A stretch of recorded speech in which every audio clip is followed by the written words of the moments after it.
굳이 지금 시점에 이렇게 인플레이션이라는 그런 내용을 어떤 의도 때문에 이런 얘기를 하려고 했는지 좀 말씀 듣고 싶네요. 대부분의 자산 가격이 오르고 있다.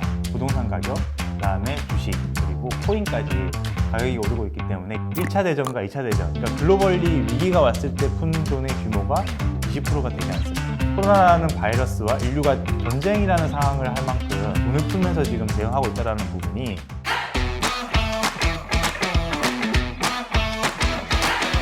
글로벌 시장 환경 변화에 효과적으로 대응하실 수 있도록 글로벌 이슈들을 점검해드리는 미래에셋대우 글로벌 이슈 체크 시간입니다. 안녕하십니까? 저는 오늘 진행을 맡게 된 미래에셋대우의 안병국입니다. 이번 시간에는 인플레이션과 관련된 내용들을 성창경 선임연구위원을 모시고 살펴보도록 하겠습니다. 안녕하십니까? 안녕하십니까? 글로벌 주식 컨설팅팀 성창경 선임연구위원입니다. 네, 성 위원님. 오늘 다룰 내용들이 인플레이션 환경이 조성되고 있는가라는 그런 내용을 다룰 예정인데 어떻게 보면 좀 내용이 좀 어려울 수도 있는 그런 네. 내용이니까 좀 쉽게 알겠습니다. 좀 부탁 좀 드리겠습니다. 2008년 글로벌 금융위기 이후에 엄청나게 많은 양의 통화가 풀렸지 않습니까? 그럼에도 불구하고 물가는 별로 안 올랐다라는 거죠. 우리가 흔히 상식적으로 생각할 때 통화가 많이 풀리게 되면은 물가가 오른다는 그런 부분들이 상당히 좀 자연스러운 현상입니다. 또 최근 들어도 보게 되면은 코로나 사태 이후에 또 많은 돈들이 지금 풀리고 있는 그런 상황인데 그러한 상황에서 또 고개를 들고 있는 부분들이 인플레이션에 대한 얘기들이 슬슬 나오고 있는 상황이긴 합니다.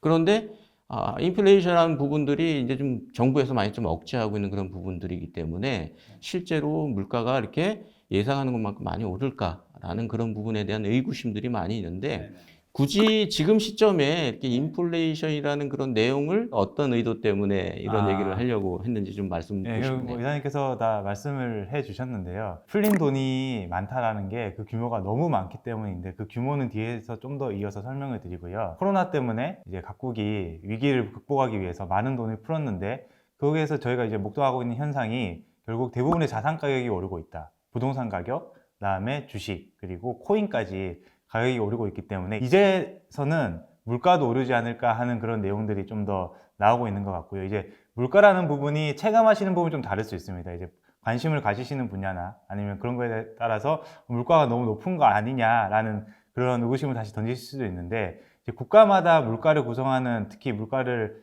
상승시킨 요인이 좀 다르고요. 우리나라 같은 경우는 식료품 쪽이 약간의 이제 압박이 있습니다. 상승 압박이 있고 이제 최근에도 뭐 냉해나 이런 걸 입으면서 식료품이나 채소 가격이 좀 오르긴 했는데 그 외에도 다른 요소가 많습니다. 예를 들어서 필수적인 보건비라든지 아니면은 통신비 그리고 뭐 전기, 수도 그리고 교육비라든지 아니면은 대중교통 이런 비용은 수년간 별로 상승 압력이 없었기 때문에 우리나라를 보면은 전반적인 물가의 상승 압력이 없었고 오히려 더 낮아지고 있다고 보시면 될 것 같고요. 글로벌리하게도 구성 요소는 좀 다르지만 전반적인 이런 추세라고 보시면 될 것 같습니다. 이렇게 물가가 오히려 상승 압력에서 하방 압력으로 오히려 물가에 대한 위험이 없어지는 상황이 되니까 이에 따라서 자연스럽게 금리도 낮아지게 된다고 보시면 될 것 같습니다. 이제 물가라는 부분과 금리라는 부분을 좀 같이 말씀드리다 보니까 계속 물가가 낮았기 때문에 금리가 낮은 환경이 조성이 되고 있는데 이런 환경이 바뀌게 된다면 물가가 조금이라도 상방으로 추세를 틀게 되고 그에 따라서 우리가 지금까지 경험하고 있는 저금리 또는 마이너스 금리 사회에서 조금이라도 금리가 오르는 시대로 바뀌게 된다면 여러 가지 파급 효과가 있을 수 있기 때문에 좀 점검을 해봐야 되지 않나 싶고요. 또 추가적으로 말씀드리면 이제 코로나라는 위기가 저금리와 저물가 이런 현상을 만들었는데 단기간에 저금리, 저물가는 경제에 도움이 될 수 있습니다. 물가가 낮고 물가가 낮으면 소비를 더 할 수도 있고요. 그리고 금리가 낮으면 투자 활동이 더 일어날 수가 있는데 우리가 예를 들어서 일본의 예를 보면 굉장히 낮은 물가와 낮은 금리가 유지되고 있는데 그에 따라 성장도 일어나지 않습니다. 그러니까 성장이 있다면 소비 주체들이 많이 쓰면서 점점 돈이 많이 써진다는 현상이 물가가 자연스럽게 소폭 오르는 현상이 일어나면서 그 부분이 소비를 더 자극하는 선순환이 일어날 수 있는데 일본은 오히려 그런 함정에 빠져서 장기간 이러한 저물가와 저금리가 이어진다면 오히려 경제 전반이 활력이 없이 더 위험한 상태에 빠질 수 있기 때문에 어느 정도의 물가 상승도 필요하다는 부분으로 볼 수 있고요. 그런 인플레이션이 조금 조짐이 보일 수 있다라고 제가 근거를 들 수 있는 게 중기 인플레이션이라고 볼 수 있는 지표들이 있습니다.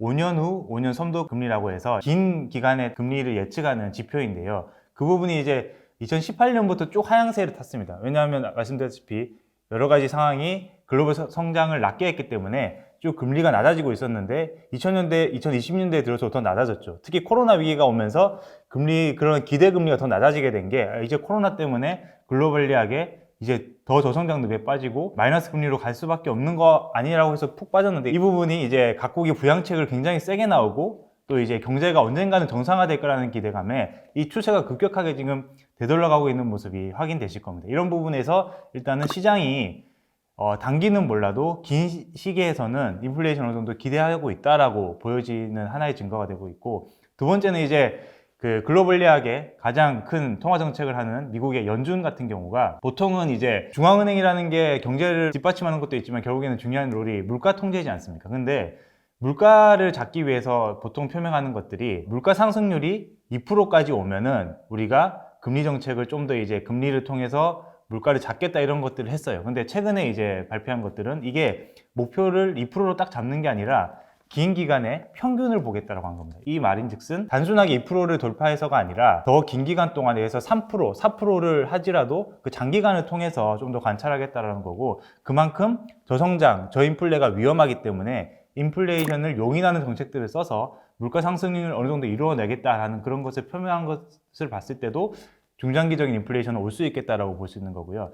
이제 마지막으로 이런 것들을 이제 예측하는 글로벌 기관, 골드만삭스나 모건 스탠리 같은 경우에도 이제는 인플레이션이 올 수 있지 않을까 하는 그런 질문들을 던지고 있고요. 특히 모건 스탠리 같은 경우는 장기간의 디플레, 그러니까 구조적인 사회 변화로 인해서 뭐 지난 10수년 이상으로 계속 이제 저물가가 지속됐다고 했는데, 이번 코로나를 계기로 이 방향성 자체가 우상향할 수 있는 부분을 제기하기도 했습니다. 그래서 이렇게 여러 가지 뭐 인플레이션을 말씀드렸는데, 이 부분이 딱 말씀드리려고 하는 거는 당장 이제 물가가 상승하고 당장 금리가 올라간다, 이런 부분을 말씀드리는 게 아니고요. 연준 같은 경우도 2023년까지는 제로 금리를 유지하기로 했습니다. 근데 다만 장기간 이어진 이런 디플레 늪에서 추세가 바뀌기만 해도 자산 시장과 여러 가지 파괴 효과가 다를 수 있기 때문에 지금 상황에서 한 번쯤 그런 것을 보는 것이 의미가 있지 않을까 해서 주제를 잡게 됐습니다. 네, 아무래도 이제 돈이 많이 풀리게 된다라고 하면 우리가 상식적으로 생각할 때 이제 돈이 풀리게 되면은 그게 이제 원활하게 유통이 돼야 되지 네, 않습니까? 맞습니다. 그게 이제 어떻게 보면은 가게까지 돈이 유통이 돼서 그 돈이 원활하게 활용이 된다라고 하면은 어느 정도의 그 물가 상승은 자연스럽게 올라가는 그런 부분들이 나타날 텐데, 네네.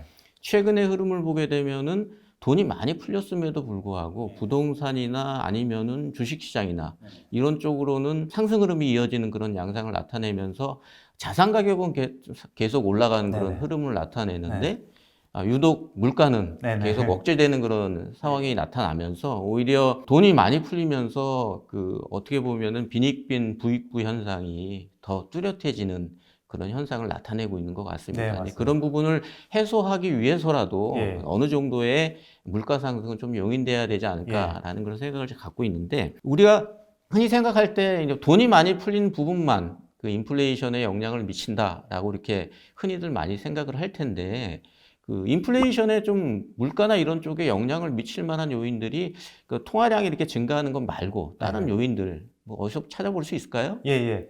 그래서 이제 좀 인플레이션의 변수가 되는 한 세 가지 요인을 좀 말씀드리려고 네. 하는데요. 첫 번째는 이제 구조적인 사회 변화고, 두 번째는 이제 계속 우리가 해온 풀린 돈의 크기와 파급 효과가 어느 정도일 때 좀 영향이 있었는지를 보고, 마지막 세 번째로는 경기가, 그러니까 전반적인 성장이랑 활력이 뛰어야 물가가 자극이 되면서 선순환이 일어나는 그런 성장 구조가 되는 그 세 가지를 좀 보도록 하겠습니다. 첫 번째 이제 구조적인 사회 변화인데요. 구조적인 사회 변화도 일단은 중요한 부분이 결국에는 인구가 중요한 것 같습니다. 인구 구조가. 그러니까 인구가 많이 늘어나면은 아무래도 경제의 활동에 참여하는 주체들이 많아지게 되고 사회 생산성이 올라가면서 물가가 자극되는 구조인데, 이제 인구를 가장 대표할 수 있는 게 결국 출산율이지 않습니까? 그 출산율을 보면, 좀 장기 데이터를 보면 미국을 중심으로 한 글로벌리하게 한 1900년도 중반쯤에, 미국은 한 1950년도 중반쯤에 피크를 찍은 걸로 나옵니다. 그래서 1950년도 중반에 피크를 찍고, 그때 이제 숫자로 좀 말씀드리면 가임인구 1000명당 한 120명 정도 1년에 그 출생률이 있었는데, 그게 1950년도 중반에 피크를 찍고 그 인구들이 그 나온 아기들이 이제 한 25년쯤 후면은 사회활동을 하잖아요. 그래서 한 1980년도에 실제로 경제 인구가 제일 많이 늘어났고, 그때 물가 상승률이 굉장히 높았습니다. 10%를 넘었어요. 지금은 2%대인데 굉장히 높은 물가 상승률을 이제 기록을 했는데 그 이후로는 그러니까 출산율을 따지면 1950년대 중반 이후로는 계속 출산율이 낮아졌습니다. 저희가 아시는 뭐 여성의 사회활동이라든지 아니면 뭐 딩크라는 현상이라든지 그런 거에 의해서 계속 낮아졌고 그런 낮아진 부분들이 한 25년 후쯤에 영향을 주면서 지금 한 1%대 물가 상승률을 기록하고 있고요. 지금도 지금 그 출생률이 가장 낮다고 하지 않습니까? 지금 아까 숫자로 좀 다시 말씀드리면 1000명당 한 120명이 피크였는데 지금은 한 60명 중반으로 한 절반밖에 안 됩니다. 그럼 이러한 부분들이 향후에 25년간 또 영향을 줄 거로 보입니다. 그래서 결국에는 출산율로 대표되는 그러한 인구 구조 변화가 결국 저물가를 계속해서 구조적으로 만들어 나갈 거라는 게 하나가 있고요. 또 하나는 저희가 이제 일상생활에서 경험할 수 있는 그러한 기술의 혁신입니다. 저희가 이제 온라인 사이트들을 뭐 쿠팡이나 뭐 글로벌이나 아마존 사이트를 보면은 결국 물건을 하나 사려고 하면은 공급자들 입장에서는 서로 경쟁을 하잖아요. 최저가 경쟁을 할 수밖에 없기 때문에 그러한 경쟁들이 실제로 우리 공산품들의 저물가를 자극을 했고 그런 부분을 좀 더 항목별로 보면은 가구나 가전 같은 경우에는 저물가 현상이 더 두드러지게 나타나고 있고요. 음식료품 같은 경우에는 크게 영향을 아직은 받지 않고 있습니다. 왜냐하면 아직 유통이 좀 힘들잖아요. 그래서 그런 부분이 기술 혁신이 확실히 저물가에 기여하고 있는 것 같고 그러한 기술 혁신은 저희가 기업의 투자에도 많은 영향을 줍니다. 그러니까 기업이 투자하는 데 있어서 기술이 혁신되니까 자동화나 AI에 투자하려고 하지 사람한테 별로 투자 안 하려고 하잖아요. 그렇게 되니까 결국에는 사람이 많이 고용이 되고 그 사람의 고용이 많이 됨으로써 임금이 올라가야 그 돈을 많이 쓰면서 물가가 전반적으로 선순환이 되는데 그런 게 안 되고 계속 AI랑 자동화 투자하는 부분도 빅테크의 기술 혁신과도 영향이 있는 것 같고요. 마지막으로 좀 이제 논쟁이 있는 부분이긴 한데 이제 구조조정 부분입니다. 아까 말씀드린 부분은 인구 구조나 이제 수요 측면에서 말씀드렸는데 공급 측면에서 사실 위기가 오면은 전반적인 산업 구조조정이 일어나면서 이제 공급량이 줄어야 됩니다.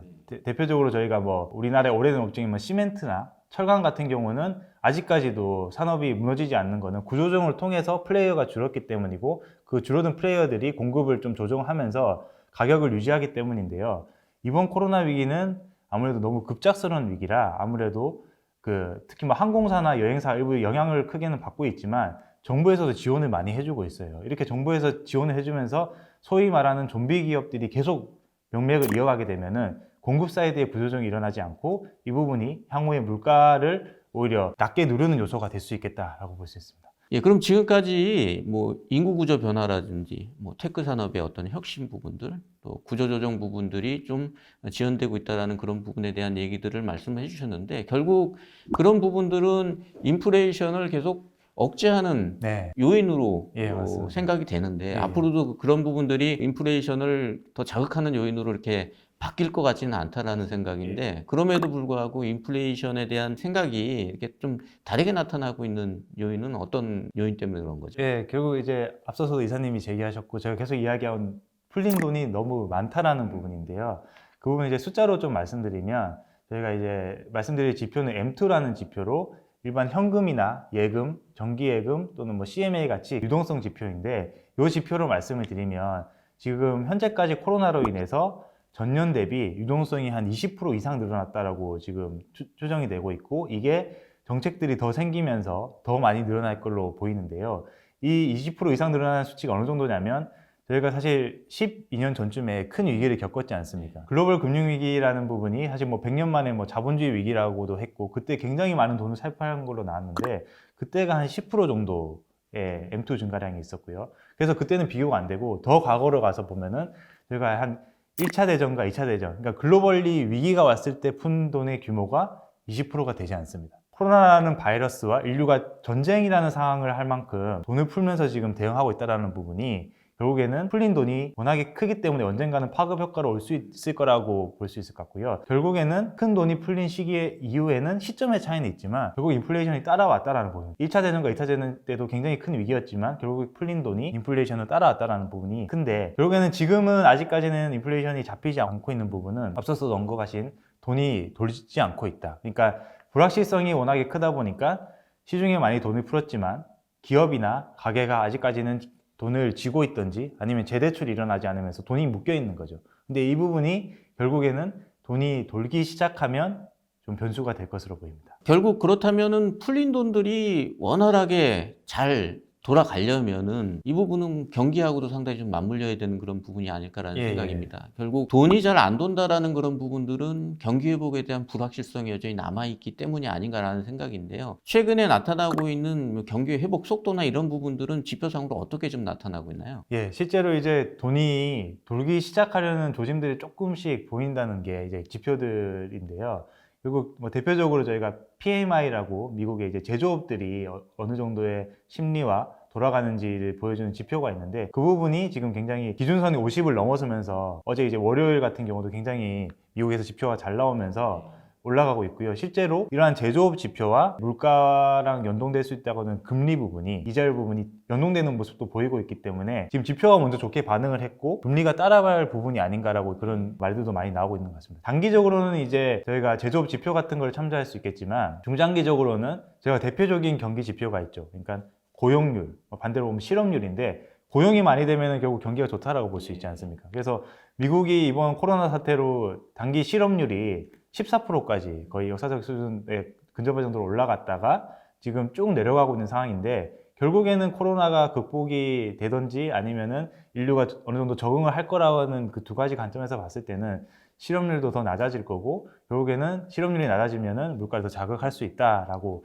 볼 수 있을 것 같고요. 다만 이제 단기적인 예로 코로나 직전에 이제 미국이 소위 말하는 완전 고용, 그러니까 거의 3%대 낮은 실업률과 큰 고용을 이뤄냈는데 그때는 이상하게도 물가가 별로 자극이 되지가 않았습니다. 그래서 그 부분이 앞서 말씀드린 이제 구조적인 변화가 여전히 있다라고 보이는 부분인데 이번에는 그 풀린 돈이 훨씬 더 많고 재정 정책이 앞으로도 더 나올 수 있고 또는 이제 백신이나 이런 부분이 더 된다면 이번에는 자극하는 정도가 좀 더 기존보다 더 강하지 않을까 하고 이야기들이 나오는 것 같습니다. 근데 아무래도 뭐 미국 정부 입장에서도 물가와 관련된 부분들은 이전보다는 물가 상승을 더 용인하는 네. 그런 스탠스로 바뀌어가고 있는 그런 부분들이 있으니까 예.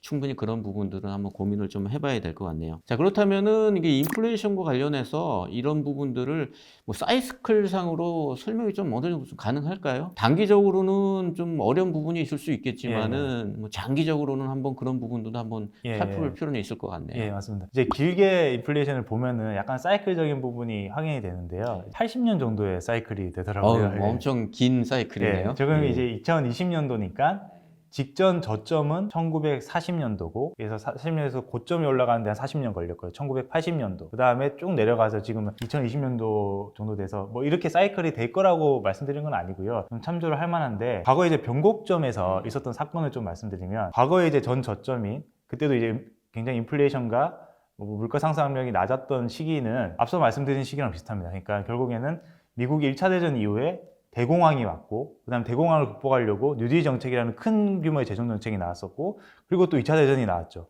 이러한 굉장히 경제 글로벌이 위기한 상황에서 돈을 계속 풀었습니다. 돈을 계속 풀다 보니까 금리가 낮았는데 결국에는 인류가 전쟁을 극복하는 과정에서 그러한 금리적인 부분들이 풀린 돈의 부분이 40년 동안의 인플레이션을 끌어나가는 동력이 됐다는 평가가 많고요. 그래서 1940년도부터 올라가기 시작하는 금리는 1980년도까지 오르게 되는데 그 1980년대 고점을 찍기 전에 사건들을 보면 또 재미있는 사건들이 많아요. 첫 번째로 1970년도에 미국이 이제 금태환을 포기하게 됐잖아요. 물가랑 통화의 가치랑 연관된 사건이죠.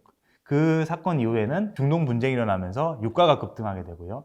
유가가 급등하면서 물가를 더 자극하게 되니까 미국에서는 기준금리 20%까지 올리게 됩니다. 그때 이제 들어보셨을 만한 볼커 의장의 하이퍼 인플레이션 파이터라고 하면서 물가가 너무 세서 이 의장이 직접적으로 나서가지고 꼭 잡아야 된다는 그런 말들이 나왔었고요. 그리고 추가적으로 이제 높은 물가도 많이 경제에 부담이 되니까 그걸 극복하기 위해서 나온 게 이제 레이거노믹스라는 평가가 있고 추가적으로 이제 마지막에 나왔던 사건이 또 일본과의 그런 통화 합의, 프라자 합의라는 부분도 있는데 이게 이제 다 연관관계를 플로우로 잡기에는 약간의 이제 해석이 무리일 수도 있는데 일단은 통일적으로 금리와 물가와 환율 관련한 사건들이 굉장히 많았고 그 부분들이 결국에는 누적이 되면서 방향성을 돌리게 됐고 그 1980년대 이후에 40년 동안에 금리가 낮아지게 하는데 기여를 했다라고들 볼 수 있을 것 같습니다. 그 사이클을 너무 이게 좀 긴 사이클이다 보니까 네네. 그것을 이제 집금성하고 적용하기는 조금 예, 어려운 어려운 부분이 부분. 좀 있을 네. 것 같네요.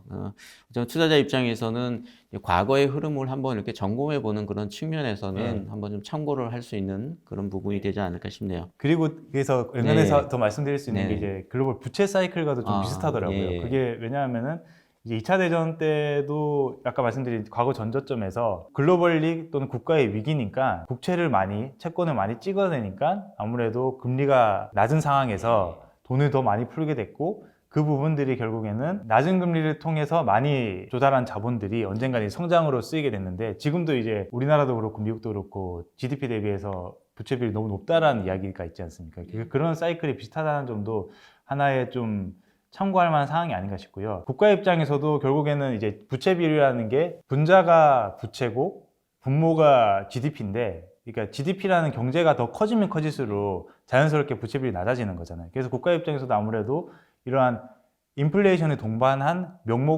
명목적인 GDP가 높아지게 되면 자연스럽게 부채 비율이 낮아지게 되는 효과도 있기 때문에 국가 입장에서도 인플레이션을 용인하는 게 부채 비율을 낮추는데 어느 정도 기여할 수 있을 거라고 볼 수 있을 것 네. 같습니다. 결국 뭐 인플레이션이라는 게 너무 높은 그런 부분으로 유지가 된다라고 하면은 경제에 뭐 마이너스 영향을 미치겠지만은 그렇지 않고 적정한 인플레이션은 어떻게 보면은 경기 회복하고도 맞물리는 그런 부분들이 시장에는 상당히 좀 좋은 측면이라고 생각이 됩니다. 그렇다면은 지금까지 인플레이션과 관련된 부분을 이제 풀어 나가셨는데 그 향후에 이제 전개될 그런 부분들과 맞물려서 이러한 부분들이 주식시장에는 좀 어떤 영향을 미칠지라는 그런 부분들도 상당히 좀 중요한 예, 부분일 예. 텐데 그 부분을 좀 같이 연결해서 한번 좀 예. 말씀을 한번 해주시죠. 일단 종합적으로 다시 한번 정리를 하자면 첫 번째 구조적인 사회 변화, 그러니까 물가 상승하는 거리가 있는 구조적인 사회 변화에도 불구하고 이번에 풀린 돈이 너무 많고 거기다가 경기까지 돌아서게 되고 그리고 장기 사이클 좀 참고를 하게 되면 어느 정도의 물가 상승, 인플레이션은 좀 있다라고 보여지는 것 같고요. 이제 그런 상황에서 주식 투자나 그런 부분이 어떨까라고 봤을 때 먼저 결론부터 말씀드리면 여전히 주식은 좋다. 단 채권은 조금 안 좋을 수 있다. 그리고 주식 내에서 업종 부분이 약간의 로테이션이 가능할 수 있지 않을까라는 먼저 결론을 말씀드립니다. 근데 주식이 좋다라는 부분은 사실 물가라는 부분이 앞서서도 언급해 주셨지만 너무 높으면 안 좋은데 적당한 물가 상승은 오히려 주식이 더 좋았고요. 이렇게 인플레이션이 굉장히 물가 상승이 굉장히 낮은 수준에서 올라가기 시작했을 때가 주식의 성과가 상대적으로 더 좋았다라는 그런 통계가 있고요. 추가적으로 기업의 실적 같은 경우도 적정한 인플레이션에서 더 좋게 나왔다는 부분이 있고 그리고 이제 소위 말하는 주식의 이제 밸류에이션이 금리가 올라가면은 역상관관계라는 이야기가 있잖아요. 왜냐하면 저희가 지금 주식을 많이 하는 거는 이자율이 이렇게 낮은데 뭐 하려고 은행에 더 주식이나 하지 이런 심리가 있는데 그래서 금리가 올라가면 주식의 소위 말하는 밸류에이션 가격에는 안 좋은 게 아닌가라는 의구심을 던질 수 있지만 통계를 봤을 때 물가 상승률이 2% 정도를 터치하기 전까지는 그런 것도 크게 상관이 없었다는 걸 통계를 봤을 때 결국에는 주식에는 적정한 물가 상승률이 좋다라는 말씀을 드리는데 채권 같은 경우는 다릅니다. 결국에는 금리가 올라가기 시작하면 채권의 가격은 빠지는데요. 이렇게 생각하시면 될 것 같아요. 예를 들어서 한 1%, 2%의 그 금리를 주는 채권을 투자자가 갖고 있는데 만약에 물가가 올라가서 3%짜리 채권이 발행되기 시작하면 2%짜리 채권의 가격은 당연히 상대적으로 안 좋잖아요. 그런 거를 투자자들이 처분하기 시작하면은 채권의 가격이 떨어진다라는 측면에서 앞으로 만약에 인플레이션의 환경이 좀 도래한다면 채권 쪽은 좀 불리해질 것 같다. 과거에 한 40년 된 채권은 굉장히 좋았는데 단기적으로는 좀 안 좋을 수 있다라는 부분을 좀 말씀드리겠습니다. 이제 마지막으로 이제 주식에서 업종 부분이 좀 약간은 민감할 수도 있고 사실 결론을 내기는 좀 힘든 상황인데요. 첫 번째로 이제 인플레이션이 오기 시작했을 때는 업종을 봤을 때 국영제가 좋다라는 부분입니다. 왜냐하면은 지금과 같은 저성장, 저물가의 환경에서는 일부 잘하는 기업들만 보이잖아요. 그렇게 특출난 뭐 미국으로 따지면은 아마 아마존과 마이크로소프트 이러한 빅테크 기업들만 잘 나가기 때문에 그러한 성장주들의 돈이 더 쏠리면서 그런 주가의 가속도가 붙는데 인플레이션 환경이라는 거는 전반적으로 성장이 사회적으로 일어나고 그러한 성장의 순환이 이때까지 못 갔던 섹터 또는 산업에 가기 때문에 그러한 종목들이 더 좋을 수 있다는 통계가 있습니다. 그래서 인플레이션 초기 부분에서는 소위 말하는 에너지, 금융, 산업재, 소재 이런 섹터들이 더 갔던 경험이 있어요. 근데 그렇게 결론을 낼 거는 아닌 것 같고요. 왜냐하면은 코로나가 촉발하는 그런 사회적인 변화가 너무나 크기 때문에 이번에 뭐 실적에도 봤겠지만은 빅테크 기업들이 상대적인 성장 강도가 더 커지고 있습니다. 그렇기 때문에 그런 기업들이 성장을 더 못할 거라고는 생각을 하지 않고요. 다만 이제 변수가 된다는 부분이 이때까지 못 갔던 그런 산업과 잘 갔던 산업의 소위 말하는 그 주가의 격차가 너무 크기 때문에 그 격차가 어느 정도 되돌려질 수 있다. 그러니까 성장주도 못 간다는 게 아니라 아까 앞서 말씀드린 주식시장 전반이 굉장히 좋은 가운데 성장주의 상대적인 주가 흐름이 조금 약해질 수 있고 오르는 가운데 그 다음에 못 갔던 애들이 좀 더 강해질 수 있는 환경이 나타날 수 있다는 건데 그게 지금은 아닐 것 같고요. 지금 당장이라기보다는 미국의 중요한 요소 중에 하나인 돈이 더 풀리는 정도, 그러니까 재정 정책이 어느 정도에 나오냐, 또 하나는 코로나가 어떤 식으로 극복을 하고 어떤 식으로 백신이 나오고 또 어떤 식으로 치료제가 나온지가 굉장히 향후에 중요한 뉴스 플로우가 될 것 같습니다. 그러니까 적정한 인플레이션 환경이 조성이 된다라고 하면은 결국 그 테크 중심의 그 일방적인 어떤 흐름에서 산업별로 저변이 좀 확대되는 네네. 그런 흐름으로 연결될 수 있다라는 그런 정리를 하면 될 것 같네요. 네, 맞습니다. 예. 예. 오늘 말씀 감사드립니다. 지금까지 인플레이션과 관련된 내용들을 성창경 선임연구위원과 함께 살펴봤습니다. 인플레이션, 적정한 수준으로의 인플레이션은 결국 시장에는 상당히 좀 긍정적인 요인이 될 수 있을 거다라는 그런 결론에 도달한 것 같습니다. 지금까지는 물가 상승률을 계속 억제하는 그런 정책들이 많이 펼쳐져 왔는데요. 이런 부분에 대한 변화가 어느 정도 있을 거다라는 그런 예상을 해볼 수 있을 것 같습니다. 다음 글로벌 이슈 체크 시간에는 좀 더 다양한 주제로 여러분들을 찾아뵙도록 하겠습니다. 지금까지 글로벌 이슈 체크 시간이었습니다. 감사합니다.